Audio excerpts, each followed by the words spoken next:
Halo teman-teman semua, jumpa lagi dengan Askakom Channel. Pada video kali ini, saya akan memberikan tutorial framework CodeNighter versi 3.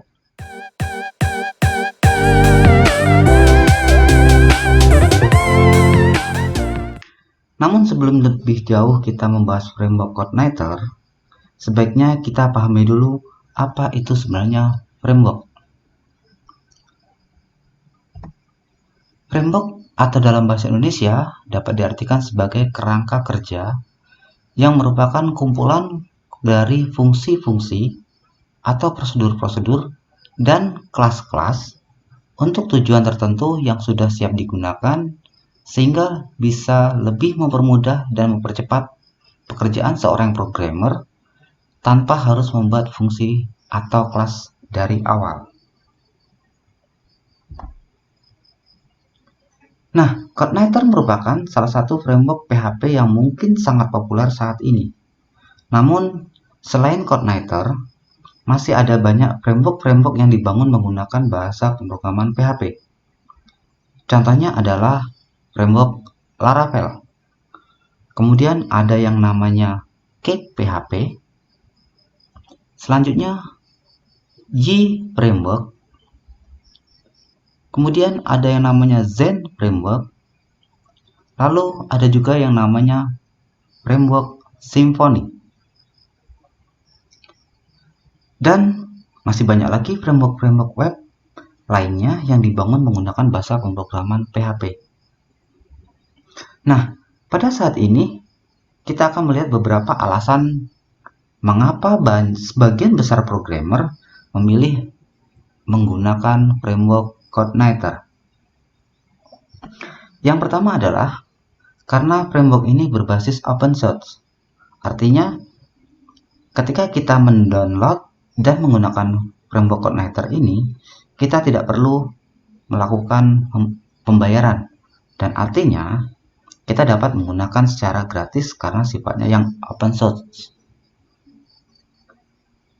Kemudian alasan yang kedua, kenapa banyak orang menggunakan framework CodeNighter, itu karena konfigurasi yang simpel atau mudah. Pada saat kita menggunakan framework CodeNighter, kita hanya membutuhkan sedikit sekali konfigurasi di file config-nya.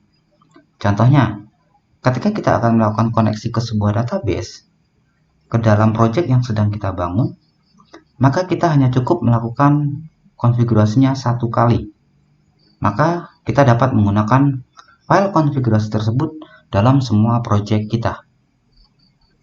Jadi inilah salah satu alasan mengapa banyak programmer memilih menggunakan framework CodeNighter dalam membangun sebuah project, yaitu karena konfigurasinya yang sangat simpel dan tidak membutuhkan banyak konfigurasi. Kemudian yang ketiga adalah karena ukuran filenya sangat kecil. Ukuran file CodeNighter ini ketika kita selesai mendownload hanya berkisar kurang lebih 2 MB saja. Itu juga sudah lengkap karena di dalamnya sudah termasuk user guide atau panduan bagi pengguna yang dapat kita buka secara offline. Jika kita merasa tidak membutuhkan user guide ini, kita dapat menghapusnya file tersebut dan ukuran file dari CodeNighter tersebut akan lebih kecil lagi. Kemudian selanjutnya, yang keempat, mengapa orang memilih menggunakan CodeNighter adalah karena performanya yang sangat cepat. Mungkin untuk saat ini, dari sekian banyak framework yang ada, mungkin hanya framework CodeNighter lah yang memiliki performa yang sangat cepat. Selanjutnya adalah dokumentasi yang jelas dan lengkap. CodeNighter juga menyediakan dokumentasi dalam dua jenis, yaitu secara online, yang dapat kita baca dan akses langsung di websitenya, yaitu di www.codenighter.com. Selain itu, kita juga dapat membaca dan mengakses secara offline, karena dimana saat kita mendownload file CodeNighter, maka untuk panduan dan dokumentasi ini sudah disediakan ke dalam file downloadan tersebut, sehingga kita dapat membukanya tanpa menggunakan jaringan internet. Tentu saja ini menjadi salah satu kelebihan atau keunggulan dari Coordinator, di mana dokumentasinya yang jelas dan lengkap.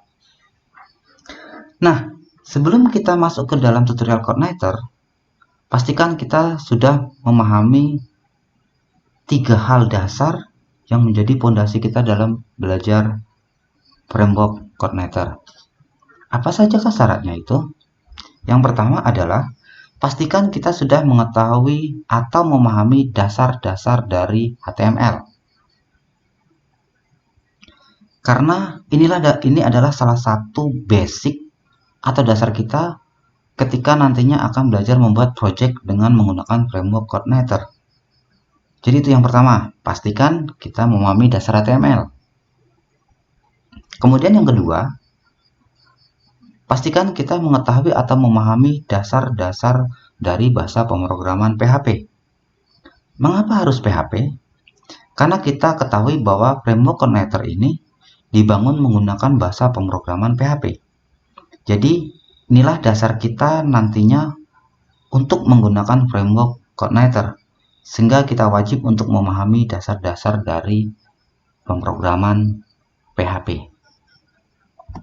Kemudian yang ketiga, pastikan kita telah mengetahui atau memahami konsep dari pemrograman OOP atau Object Oriented Programming, yang dalam bahasa Indonesia bisa diartikan sebagai pemrograman berbasis objek. Kenapa? Karena Coordinator ini dibangun dengan paradigma OOP, sehingga kita sebenarnya harusnya wajib memahami konsep dari OOP atau Object Oriented Programming. Nah, itulah beberapa syarat awal yang wajib kita pahami sehingga pada saat nanti kita belajar menggunakan framework Coordinator, kita lebih mudah dalam pengerjaannya. Nah, sekian dulu untuk video pengenalan Coordinator kali ini. Untuk video selanjutnya, kita akan membahas persiapan awal apa saja yang harus kita lakukan sebelum kita menggunakan framework Coordinator. Sampai jumpa di video selanjutnya.